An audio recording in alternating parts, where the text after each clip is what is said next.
conhece, meu nome é Pablo, faço parte da equipe pastoral dessa comunidade e é um prazer, é um privilégio estar aqui com você nessa noite. Quero dizer também que se você está sentindo falta do nosso pastor Euler, da nossa pastora Roseli, eles estão em Mundo Novo hoje, eles foram hoje de manhã para lá, eles tiveram uma manhã gostosa com os irmãos lá e agora nesse momento estão cultuando com a nossa igreja missionária em Mundo Novo. Irmãos, eu quero lembrar vocês, continue orando pela nossa comunidade lá em Mundo Novo, tá bom? Eu estou falando isso por quê? Porque nós, como igreja missionária no Brasil, nós não estamos sozinhos. E para isso, no dia 24 de outubro, nós vamos ter o nosso Inspire Mato Grosso do Sul. O que é um Inspire? É um momento onde nós, como igreja missionária no Mato Grosso do Sul, vamos nos reunir lá em Campo Grande, vamos passar uma tarde de comunhão, de ministração e de alinhamento com o que o Senhor tem para as nossas vidas. Amém? Que bom que você está aqui. Eu quero pedir para você, nesse momento, não sair, não conversar com quem está do seu lado, que você, se possível, pegue o seu celular, coloca ele no modo avião, ou se possível até desliga ele. Eu sei que talvez você esteja com um bloquinho de nota, e aqui eu vou deixar você estar com o seu bloquinho de nota, mas traga um papel para você não ser distraído. No papel não chega notificação, né? Sabe, irmãos, eu queria convidar você a abrir a sua Bíblia no livro de Mateus, no capítulo 25, junto comigo. Evangelho de Mateus, capítulo 25, e deixa aberto aí. Nesse mês de agosto, nós estamos trabalhando uma série de mensagens justamente sobre trabalhadores do reino. Você pode repetir comigo? Trabalhadores do reino. E hoje nós vamos falar em específico sobre trabalhadores que vigiam. Trabalhadores que vigiam. Nós estamos falando nessa série de mensagens, a ótica de que Deus tem uma grande colheita e que a pregação do Evangelho é como sementes sendo plantadas. Eu acho engraçado que quando chega a semana da exposição, até o meu vestiário muda. É a única semana do ano que eu uso botina. Não sei porquê. E foi engraçado que nessa semana, foi semana passada, eu ouvi alguns termos interessantes que eu nunca tinha ouvido. Garrote. O que é um garrote? É um bezerro desmamado de até 3 anos. Se você não sabia, você está sabendo agora. Eu soube semana passada. Soube também algumas coisas sobre plantação e olhe lá. E a verdade, amigos, é que sabendo ou não nada sobre plantação ou não, nós estamos inseridos no trabalho de uma grande colheita. É por isso que nós somos trabalhadores do reino. E nós, como trabalhadores dessa colheita, um dia ela vai ter fim. E ela termina na gloriosa volta de Jesus. E por isso, meus irmãos, Deus espera uma postura dos seus trabalhadores. A primeira postura nós vimos na segunda mensagem dessa série, que está disponível lá no nosso canal do YouTube. Aqueles que não apenas ouvem a mensagem da vinda de Jesus, mas obedecem ela e cultivam intimidade. A segunda postura nós vimos semana passada, de trabalhadores que conhecem a verdade de Jesus, obedecem e mesmo com o passar do tempo esperam fielmente a volta de seu Senhor. Repete comigo, Jesus vai voltar. Agora repete acreditando nisso, Jesus vai voltar. Não somente como trabalhadores, mas como amigos de Cristo, nós esperamos ansiosamente por esse dia.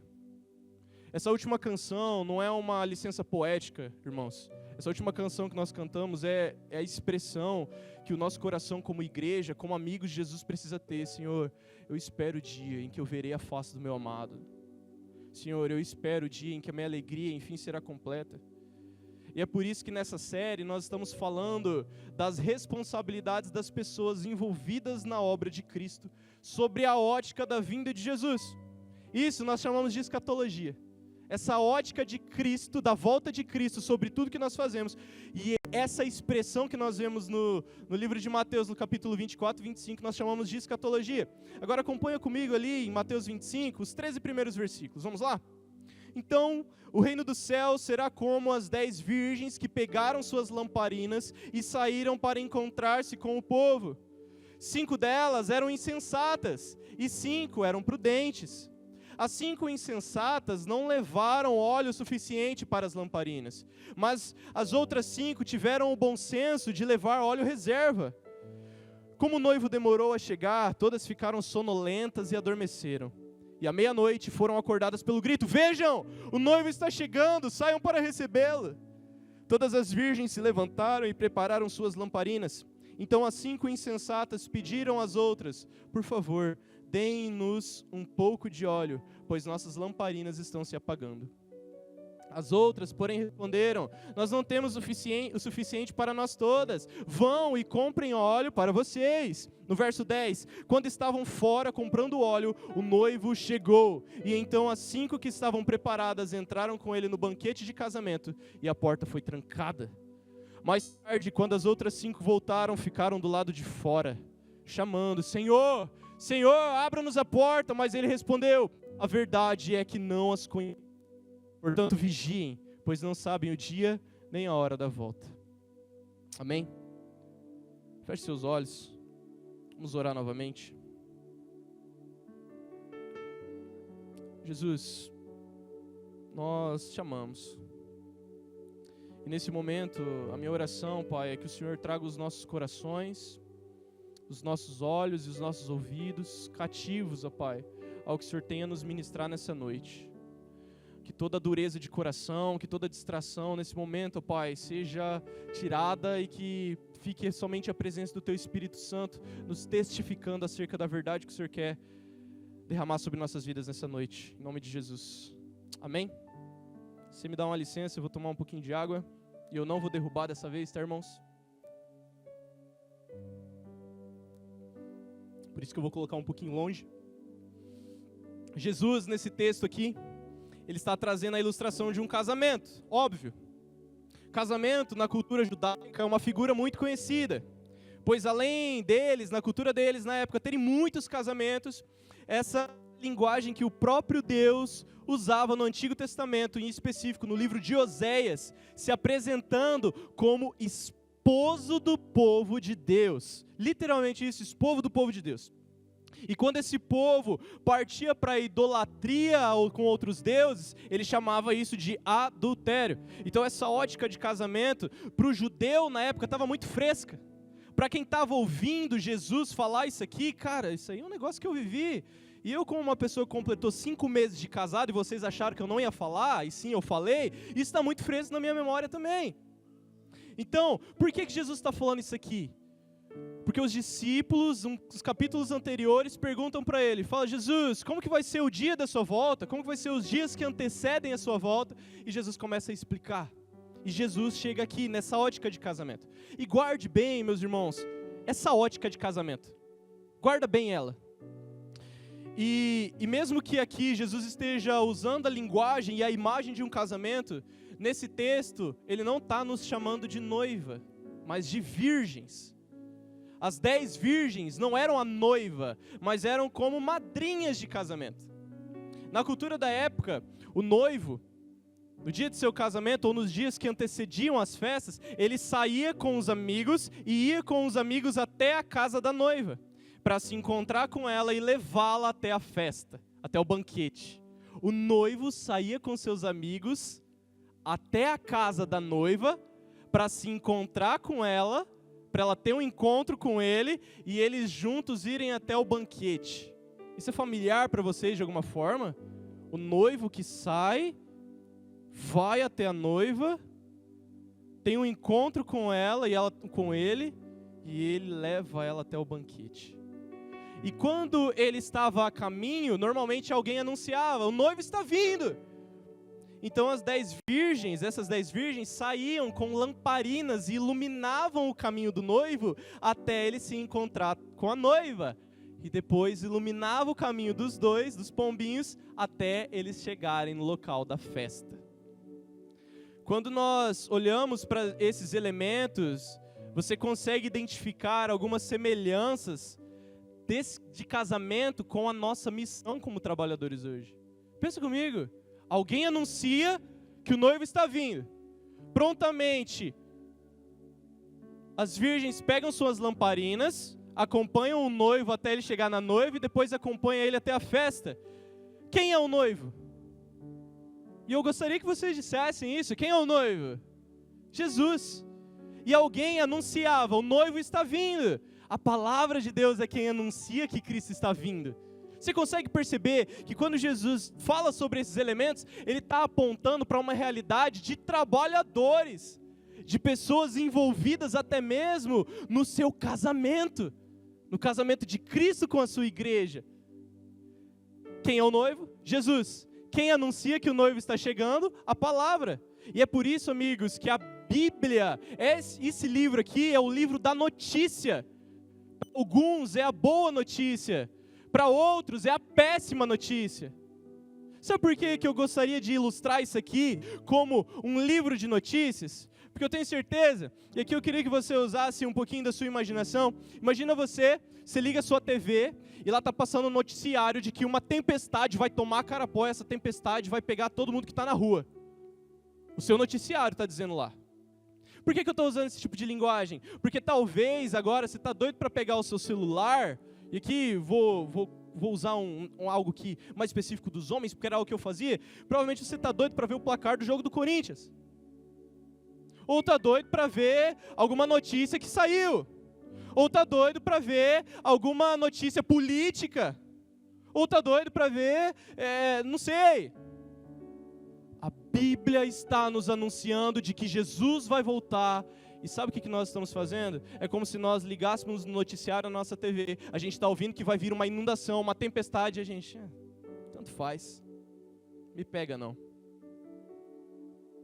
Existe um perigo, amigos, de nós tratarmos essa verdade, a verdade da volta de Jesus, como mais uma notícia que a gente tem ouvido. Afinal, nas últimas semanas, nos últimos meses, nós temos sido bombardeados por notícias. E a maioria delas ruins. Vamos falar de um aspecto político da nossa cidade, ou de um aspecto político da nossa nação, ou de rumores de guerra entre nações, ou de notícias ruins sobre criminalidade, sobre educação, sobre saúde. É isso que nós temos ouvido. E existe um perigo de nós tratarmos a verdade de que Jesus vai voltar como mais uma notícia. De começar a ler a Bíblia como um livro de simbologias. Não, Jesus não vai voltar, é símbolo. Isso é simbológico, Jesus vai voltar aos nossos corações e a gente vai transcender a mentalidade, a gente não vai mais ter crise de ansiedade. Irmão, Jesus vai voltar, mesmo, não é meramente simbólico. Nós corremos o perigo de ler a Bíblia como um livro de simbologias e não o livro do plano de Deus que governa sobre tudo. E aqui eu gostaria que você olhasse para mim nesse momento. Tratar a vida no Evangelho, o trabalho na grande colheita do Senhor como brincadeira ou mera simbologia, é um veneno para o corpo de Cristo. Sabe por quê, irmãos? Quando nós vivemos uma vida em comunidade como o corpo de Cristo, e eu trato isso aqui, essa verdade, Xande, Jesus é simbólico ali, tá? Isso aqui você não precisa estar fazendo não. Aos poucos, eu vou estar matando e minando a fé do meu irmão. Não, mas isso aqui não é verdade. Não, mas essa realidade de que eu doar minha vida por Jesus, não, isso aqui era para João Batista. Não, vou deixar isso aqui para os pastores. Não, vou deixar isso aqui para os missionários. Agora que eu estou ganhando bastante dinheiro. Não. A Bíblia toda, ela tem um propósito de mostrar que tudo o que Deus falou que faria, Ele fez. A Bíblia, o Antigo Testamento não é mera simbologia, ele está aqui para mostrar que tudo que Deus falou que Ele faria, Ele fez. Ele falou que ia mandar um dilúvio, e Ele mandou. Deus falou que iria destruir Sodoma e Gomorra com fogo, e Ele destruiu. Deus falou que enviaria um Messias para nos libertar da escravidão do pecado, e Ele de fato mandou. Cristo falou que iria voltar, e Ele vai voltar. É por isso que o primeiro ponto e a primeira verdade dessa mensagem que eu queria destacar com a gente é que Jesus vai voltar. Cutuca quem está do seu lado e fala, Jesus vai voltar. Agora, não cutuca só aqui quando o pastor pedir. Cutuca quando você estiver conversando sobre o assunto mais aleatório. Eita, Jesus vai voltar. Sabe por quê? Porque quando nós lembramos, e olha só, gente, como que a gente tem tratado a verdade da volta de Jesus, nós lembramos, ela não é nem o prumo da nossa vida mais, ela não é nem o aspecto das nossas expectativas mais, a gente lembra que Jesus vai voltar. Então quando você lembrar, e quando a gente lembra que Jesus vai voltar, eita, Jesus vai voltar, é como se eu tivesse tomado um susto, né? Opa, vamos voltar, né? Vai que ele volta agora. Volta um capítulo comigo, lá em Mateus 24, o versículo 42 e o versículo 44. Mateus 24, 42, portanto, vigiem, pois não sabem em que ocasião o Senhor virá. Estejam também sempre preparados, pois o Filho do Homem virá quando menos esperam. Deixa eu fazer uma outra pergunta para você. O que você sente ao ver isso aqui? Ao ouvir isso aqui? Ao ler isso aqui? Estejam sempre preparados, pois o Filho do Homem virá quando menos esperam. Jesus disse que iria voltar. E Ele também disse que nós não sabemos qual é esse dia, e é justamente por isso que eu devo vigiar e me preparar. Sabe, quando eu era pequeno, estudava de manhã, minha mãe trabalhava à tarde, meu pai também, meu irmão também, então eu ficava sozinho à tarde. E antes da minha mãe ir trabalhar, quando eu chegava da escola, ela me passava algumas missões. Talvez os mais novos vão se identificar quais são essas missões, né? Algumas bem claras. Lava a louça, enche as garrafas de água que está na geladeira e limpa seu quarto. Depois você vai brincar. O que eu fazia? Brincava. E aí, era interessante que eu tinha um primo que estudava tarde e ele chegava praticamente no mesmo horário que a minha mãe. E se eu não tivesse feito essas atividades, essas tarefas a cumprir, eu não iria brincar com esse meu primo, com esse meu amigo. Então, o que eu fazia? Eu descobri um ponto no relógio, que quando eu era pequeno eu não sabia que faltava 40, uma hora, mas eu descobri um ponto no relógio, que era mais ou menos quando acontecia algum... Não sei, eu era criança, gente. Eu descobria qualquer coisa para fazer rapidão ali, e passava a tarde inteira brincando, e aquele momentinho rapidinho ali eu ia fazer. Só que teve uma vez que minha mãe chegou antes. Ela chegou antes do horário que normalmente eu lavava, e o que aconteceu, pessoal? Irmãos, amados, amigos. Vocês sabem o que aconteceu, principalmente se vocês são pais ou filhos. Não brinquei com o meu primo, além de outras coisas que aconteceram. Por quê? Eu não sabia que hora que ela ia voltar. E aí, o tempo se passou, e eu me casei. E agora, eu como homem, tenho responsabilidade sobre a minha casa. E agora, eu não faço mais porque a minha mãe me pede, ou porque a minha esposa me pede, mas eu faço porque eu tenho uma responsabilidade para com a minha casa. Eu sou o homem da casa. Eu gostaria de, quando a minha esposa chegasse, ela encontrasse a casa dela limpa, para ela desfrutar daquilo. Entende como que Jesus quer virar a chave na nossa mente? Ele não quer que a gente entenda as coisas que Ele pediu para nós fazermos como obrigação, porque senão a gente vai deixar sempre para a última hora. Mas é como essa ótica de um casamento. Agora eu faço porque eu quero que ela desfrute do melhor dentro da casa dela. Deu para entender? Eu gostaria que você fizesse assim com sua cabeça, deu? Obrigado. Obrigado por ministrar junto comigo.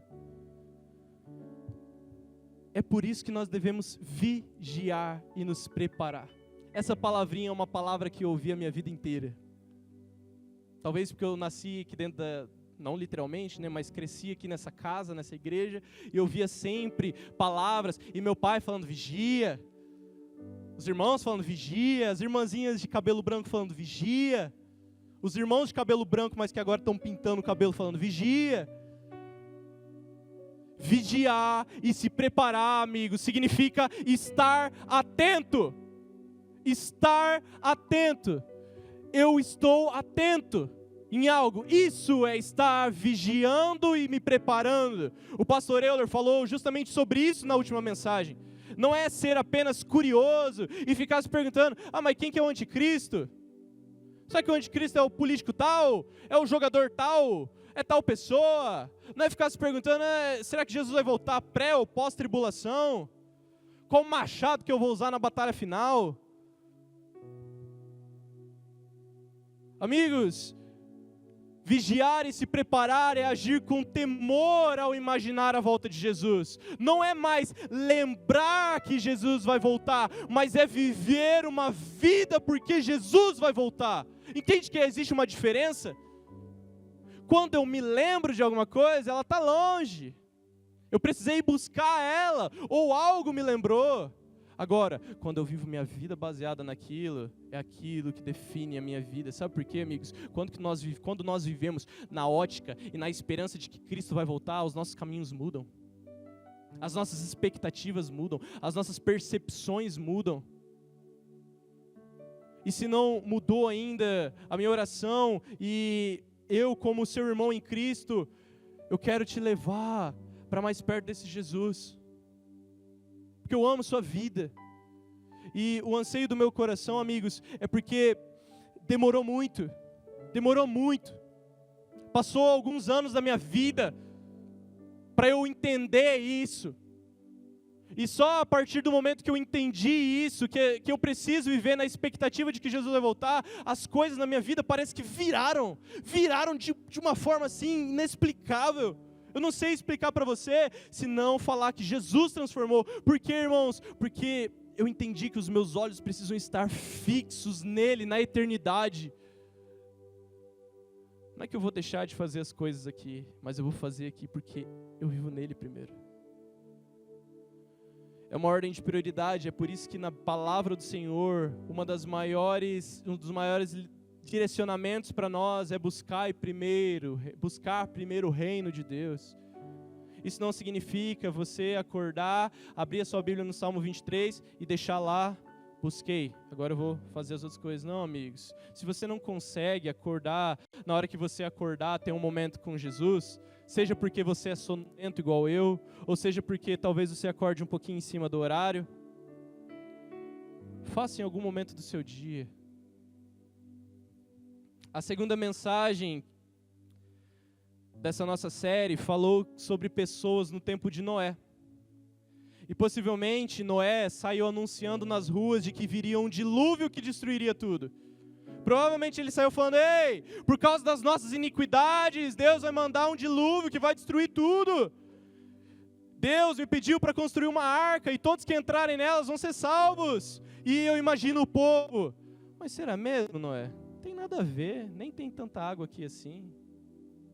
Jesus vai voltar. Ah, mas será mesmo que ele vai voltar? Eu estou tão ocupado que se ele voltar eu não vou nem ver.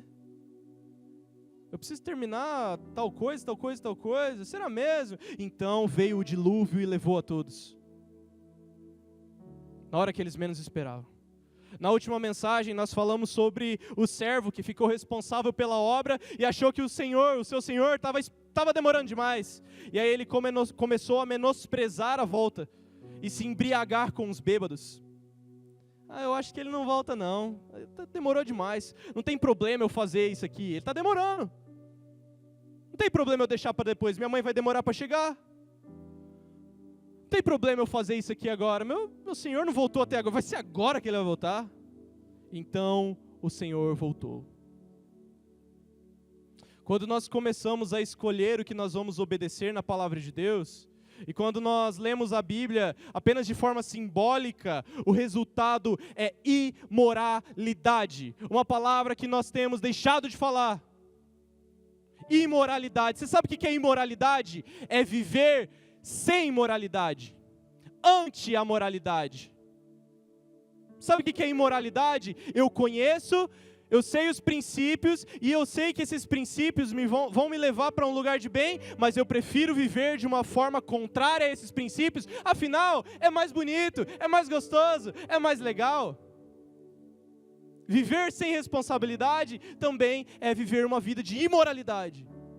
Quando nós lemos a palavra de Deus apenas como um livrinho que diz frases bonitas, e a gente até posta, a gente até curte aquele influenciador ou aquela influenciadora que posta um versículo completamente fora de contexto para contextualizar e dizer: o meu dia vai ser abençoado, e o de vocês também, porque disse isso. Corremos o risco de viver uma vida de imoralidade. Nós começamos a agir de forma inconsequente e irresponsável. Inconsequente, estou nem aí para as consequências. A água nunca vai bater em mim mesmo? Ué, eu fiz isso aqui ontem e não deu em nada? Aparentemente não deu. Normalmente a gente vê o resultado das coisas um pouco mais para frente, né? Ou de forma irresponsável. Não tenho responsabilidade por isso. Imagina você está comigo no meu carro. Você está andando comigo no meu carro e eu começo a pisar um pouquinho mais no acelerador. E você está comigo no meu carro. E aí quando eu vejo ali o ponteirinho, está 130 já. E o meu carro, como ele é pequenininho, baixinho, ele vai começar a tremer. 40 ele vai tremer mais um pouquinho. E você está lá dentro comigo no carro. E aí eu vou abrir para fazer uma ultrapassagem imprudente. Sabe o que eu estou sendo? Além de imprudente, irresponsável para com a sua vida. Porque eu estou colocando sua vida em risco. Quando eu vivo uma vida de promiscuidade e de imoralidade, eu estou sendo irresponsável para com a vida de vocês. E não é porque eu sou pastor, não. É porque eu sou irmão na fé com vocês. É porque eu caminho com muitos de vocês. Não sou o salvador da pátria, mas a gente vê em Colossenses capítulo 1, verso 3, Paulo falando que a fé de alguns irmãos, daqueles irmãos lá, encorajava eles. Encorajava ele. Só dele lembrar da fé daqueles irmãos, ele era encorajado. Se a fé de algum irmão pode nos encorajar, seja responsável.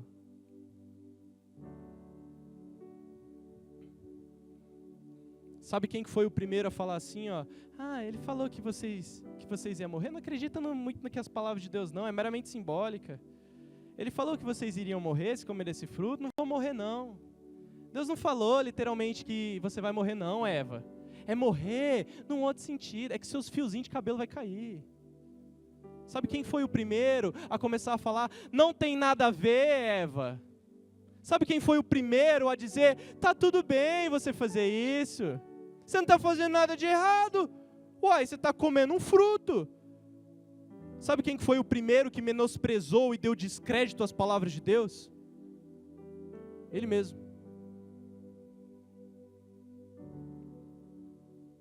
Sabe quem foi o primeiro que começou a inventar frases como, tá tudo bem, é só um rolezinho. Tá tudo bem, é só uma fofoquinha. Tá tudo bem, é só um videozinho. Tá tudo bem, Eva, você não vai morrer de verdade. É porque ele sabe que se você comer desse fruto, você vai ser igual a ele. Diabo. É por isso, vigie. Eu e você devemos vigiar para nós não fazermos igual. Trabalhadores que vigiam levam a sério a mensagem da volta de Jesus. Trabalhadores que vigiam levam a sério a mensagem de Jesus. A sério, gente. A gente está brincando demais. Brincando demais com algo que é sério. Com algo que é verdade. Sabe por quê?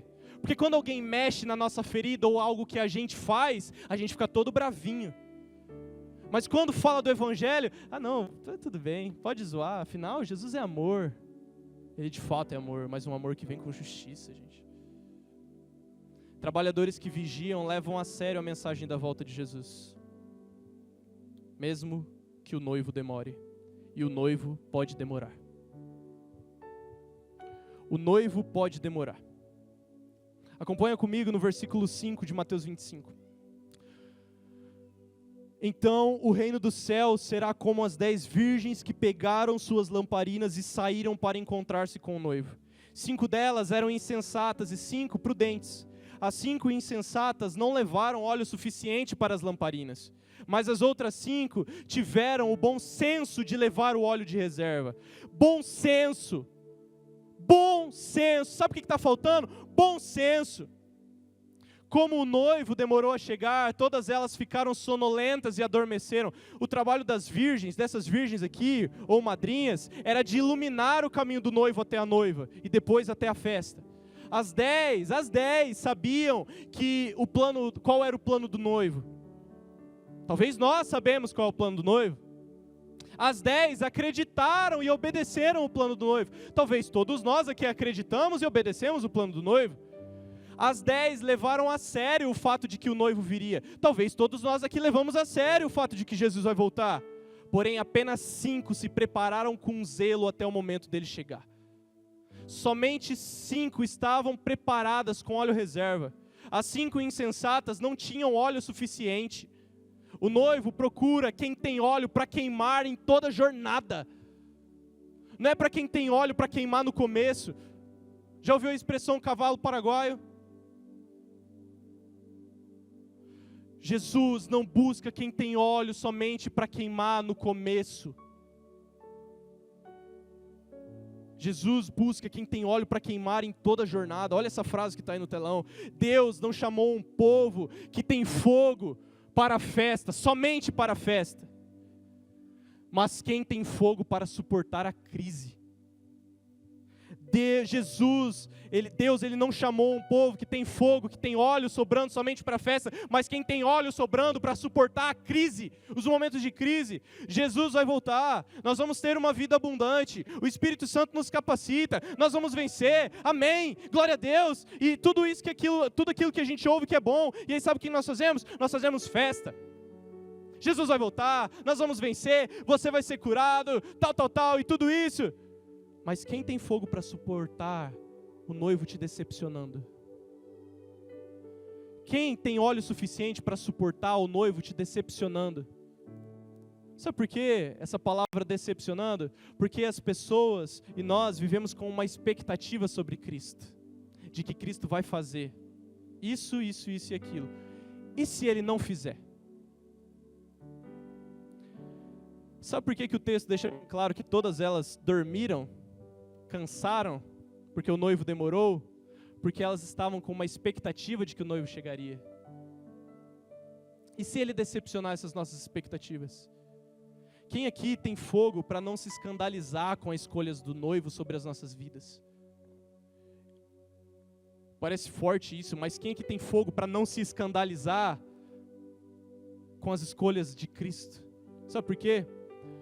O exemplo de João Batista, aquele que anunciou o caminho do Senhor, ele era como uma dessas virgens prudentes que iluminou o caminho do noivo. Dedicou uma vida, vivendo no deserto, se alimentando de gafanhotos e de mel, com roupas provavelmente desgastadas, sem se preocupar em fazer sua barba e seu cabelo. Ele era aquele que anunciava a vinda do Messias. Será que isso nos escandalizaria hoje? E sabe o que aconteceu com ele? Sabe o que Deus fez com aquele que anunciou a vinda de seu filho? João Batista foi preso e foi decapitado. Isso nos escandaliza, isso nos decepciona de alguma forma? Talvez o noivo demore, amigos. A gente ouve desde pequeno de que Jesus vai voltar. Afinal, provavelmente você ouve desde criança de que Jesus vai voltar. Ou talvez essa demora do noivo se apresente de outras formas. Deus não me curou. Deus não curou a pessoa que eu queria que Ele curasse.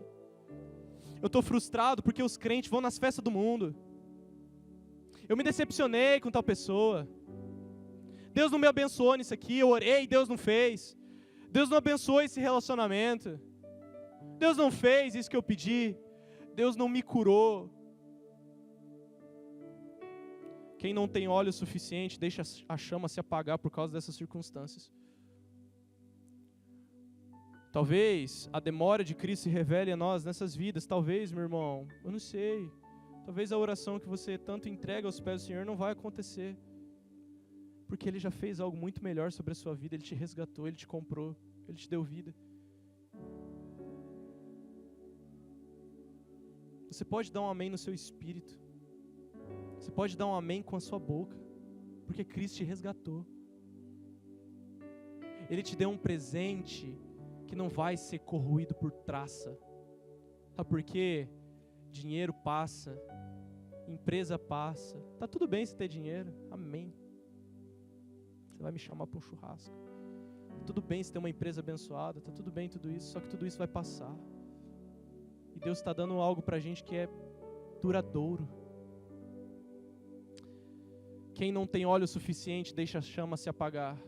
Existem essas 5 que foram imprudentes, que se distraíram com as coisas, que se decepcionaram, que não tinham óleo suficiente. Agora tinha as outras 5 que tinham óleo de sobra. Sabe por quê? Elas cultivaram óleo. E sabe como que você pode cultivar óleo? Vigiando. E sabe como que vigia? Falando não. É assim que você vigia. Falando não. Uma das formas de você vigiar é falar não. Você ficou sabendo daquela notícia sobre o Vinícius Júnior lá? Não. Você assistiu aquela nova série lá? Não. Você assistiu aquele novo anime? Não. Você vai naquela festa lá, daquele cantor lá? Não, não vou.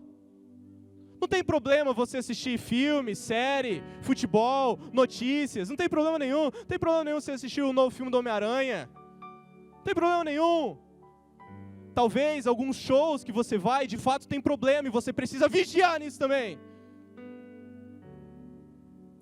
A questão, amigos, é que nós precisamos estar ocupados, nos enchendo da presença de Deus. Cara, você assistiu aquele filme ontem? Cara, eu não assisti, velho, porque ontem eu estava buscando a presença de Deus. Eu vou assistir depois, mas em primeiro lugar eu vou buscar a presença de Deus. Sabe o que tem acontecido, amigos? E eu já falei isso algumas vezes, eu vou falar porque talvez alguns irmãos não saibam disso. Os que me conhecem sabem isso de mais tempo. Eu gosto muito de jogar bola.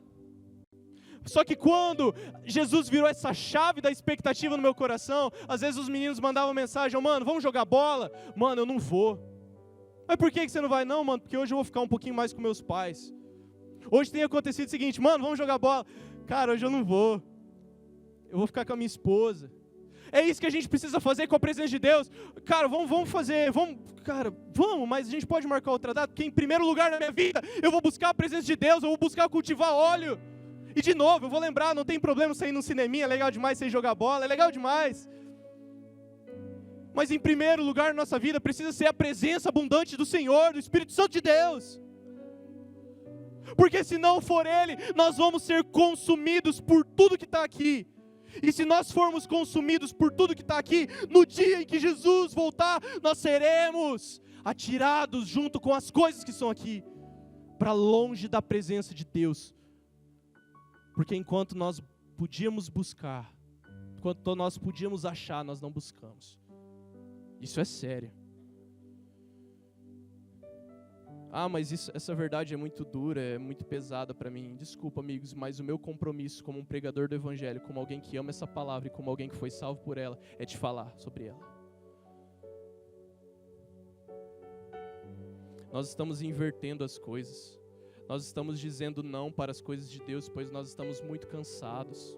A gente está invertendo as coisas. A gente está falando não para as coisas de Deus, porque Deus releva. O meu serviço eu posso ser mandado embora. Então, meu serviço, depois Deus.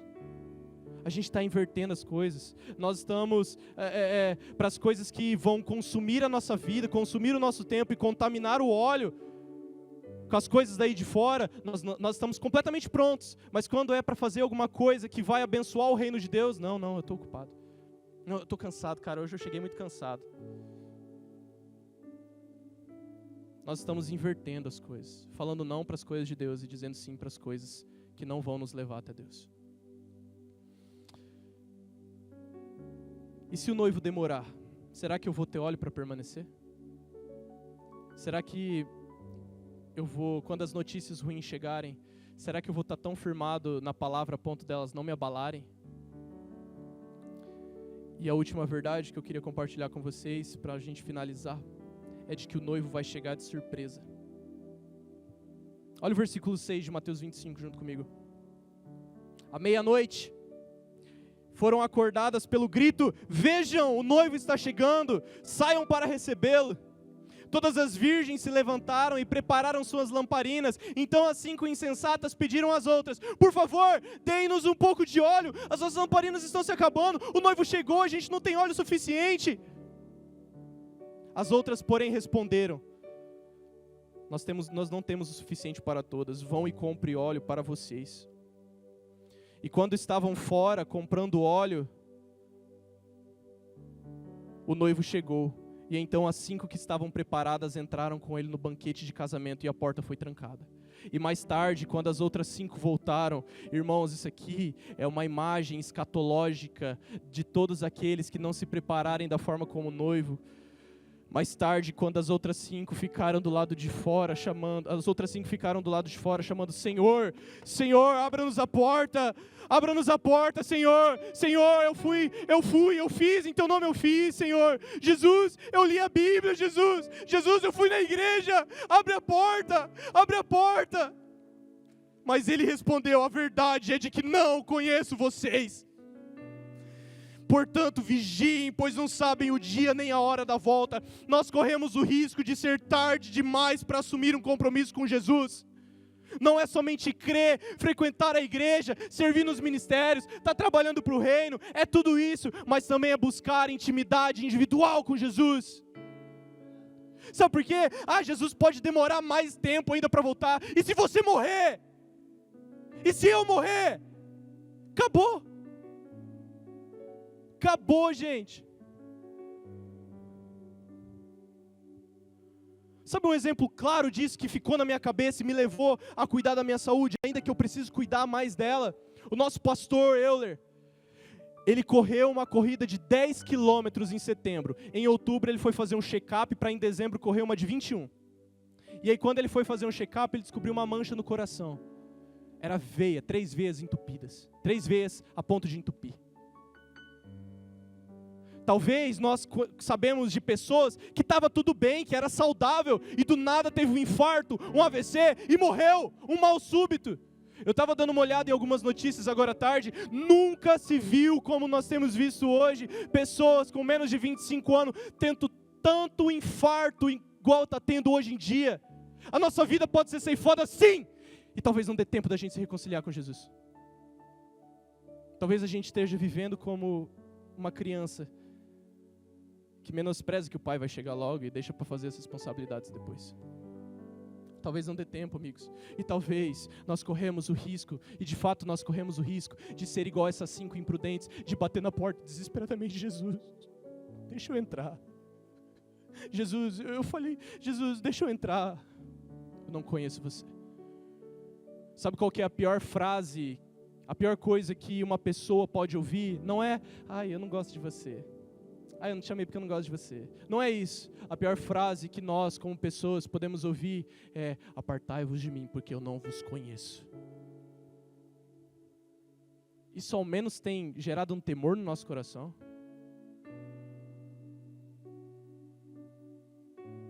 Tem gerado, irmãos? Tem gerado alguma coisa em nós? Jesus vai voltar. Só que, irmãos, existe uma boa notícia. Você consegue e pode abrir sua Bíblia comigo em Romanos no capítulo 8.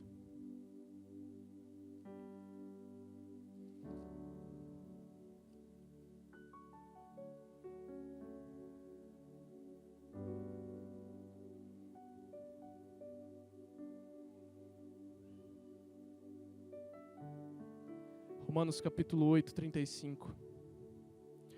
O que nos separará do amor de Cristo? Serão as aflições, ou calamidades, a perseguições, ou fome, miséria, perigo, ou ameaças de morte? Como dizem as Escrituras, por causa de ti enfrentamos a morte todos os dias e somos como ovelhas levadas para o matadouro. Mas apesar disso tudo, somos mais que vencedores por meio daquele que nos amou. Amém? Obrigado. Convencido de que nem morte, nem vida, nem anjos, nem demônios, nem o que existe hoje, nem o que virá no futuro, nem poderes, nem altura, nem profundidade, nada em toda a criação jamais poderá nos separar do amor de Deus revelado em Cristo Jesus, nosso Senhor. Abre sua Bíblia agora comigo no livro de Salmos. Salmos capítulo 14. Essas são as verdades do Senhor sobre as vidas. Perdão, amigos. Salmos capítulo 15. Senhor, quem pode ter acesso ao teu santuário? Quem pode permanecer em teu santo monte? Quem leva uma vida íntegra e pratica a justiça? Quem de coração fala a verdade? Irmãos, sabe qual que é a única forma de nós permanecermos nesse amor de Cristo que Paulo vai falar em Romanos? Sabe qual que é a forma de nós não sermos abalados pelas notícias desse mundo, nem por nada que acontecer aqui? É se nós estivermos no santo lugar. Sabe o que João vai deixar para nós? Agora o Senhor habita não mais em templos feitos por mãos de homens, mas em corações desejosos pela presença dEle. Amigos, nós temos acesso. Nós temos acesso. Eu sei que nós estamos vivendo dias difíceis. Só que o que você está cultivando? Com quem você tem andado? O que você está assistindo? O que você tem feito? Nós corremos o risco, amigos, de não cultivar óleo, de perder a verdade do amor de Deus. E é por isso, amigos, que o nosso compromisso como igreja aqui nessa cidade, nosso compromisso como irmãos em Cristo e o nosso compromisso como essa comunidade é te levar a um encontro com Cristo. A gente não está aqui preocupado em fazer só um som legal, bonito, uma música legal, uma palavra legal, ou um ambiente legal. A gente está preocupado em te levar a um encontro com Cristo. E nós, como igreja missionária, nós estamos aqui em Carapó, desde 1962. Eu estou te dizendo isso porque eu queria te convidar. Se você, de alguma forma, se encaixa com algo que a gente trabalhou aqui hoje, talvez você esteja angustiado, talvez você não saiba mais como buscar, eu quero dizer para você que nós como igreja, nós nos preocupamos com a sua vida. É por isso que nós temos algumas programações durante a semana. Uma delas é o nosso PG. É um momento onde num grupo ali de no máximo 8 ou 10 pessoas a gente estuda a palavra junto. E ali, se a gente está passando por alguma dificuldade, a gente pode compartilhar fora de um grande grupo, num pequeno grupo. Pedir oração. Eu tenho vivido no PG na qual eu frequento, pessoas testemunhando de milagres, porque oraram, porque pessoas oraram. De verdade, gente, isso tem acontecido. Uma irmã, ela veio compartilhar comigo antes do culto começar, algo que ela compartilhou num pequeno grupo aqui na terça-feira de oração à noite. Ela fez um pedido de oração, e no dia do PG dela, ela teve a resposta dessa oração. É verdade, gente, você pode dar um amém? Isso está acontecendo aqui na nossa comunidade, está acontecendo na nossa igreja, está acontecendo aqui onde os nossos olhos podem alcançar e ver irmãos tão belos e bonitos em Jesus. Tem acontecido no nosso meio, mas talvez nós não tenhamos visto isso, porque nós só queremos ver as coisas ruins. Então você tem uma escolha, meu amigo. Participe de um PG se você ainda não participa. É muito bom, vai abençoar a sua vida. É por isso que nós temos nas sextas um trabalho com adolescentes, nos sábados com jovens e no domingo esse grande culto. Nós estamos preocupados em te levar ao encontro com Cristo, só que você tem que querer. Só que vai chegar um momento em que você vai pedir óleo e a gente não vai poder te dar. É por isso, amigos, que o véu se rasgou, para que você tenha livre acesso ao Pai. Você mesmo pode pegar a sua Bíblia. E eu não foi de propósito não, tá, gente? Mas eu peguei a minha Bíblia mais surrada para trazer hoje, não sei porquê. Você pode, se você não tem uma Bíblia, fala com a gente, cara. A gente arruma uma Bíblia para você, é facinho, é rapidinho. Sabe por quê? Porque a gente quer que você tenha um encontro com Cristo. E quando chegar aquele grande dia, nós vamos ter óleo de sobra. Todos nós. Você pode fechar os seus olhos? Fechar os seus olhos e abrir o seu coração. E eu queria que nesse momento nós refletíssemos em como está a nossa vida. Não que você pensasse no que você tem que fazer amanhã, mas que você refletisse como que está a sua vida hoje. O que tem acontecido nos últimos dias? Jesus, nós estamos aqui nesse grande grupo, Pai, de pessoas, com a expectativa, Deus, de que o Senhor renove os nossos corações. Mas, Espírito Santo de Deus, nós oramos, ó Pai, que o Senhor volte os nossos olhares para a Tua presença, Pai, para que a gente não se afaste do Senhor, que a gente não se distraia com uma coisa ou com outra, que a gente não se distraia com as coisas que essa terra tem a nos oferecer, mas que os nossos olhos, ó Pai, através da Tua palavra, estejam esperançosos no Senhor que um dia vai voltar. Espírito Santo de Deus, nós oramos, ó Pai, para que o Senhor crave essa palavra no nosso coração e para que, como trabalhadores do Teu reino, nós estejamos vigiando a todo momento, que nós estejamos cultivando óleo e que o Teu Espírito nos leve a ter um encontro real e verdadeiro contigo. Em Teu nome nós oramos, o santo nome de Jesus. Amém.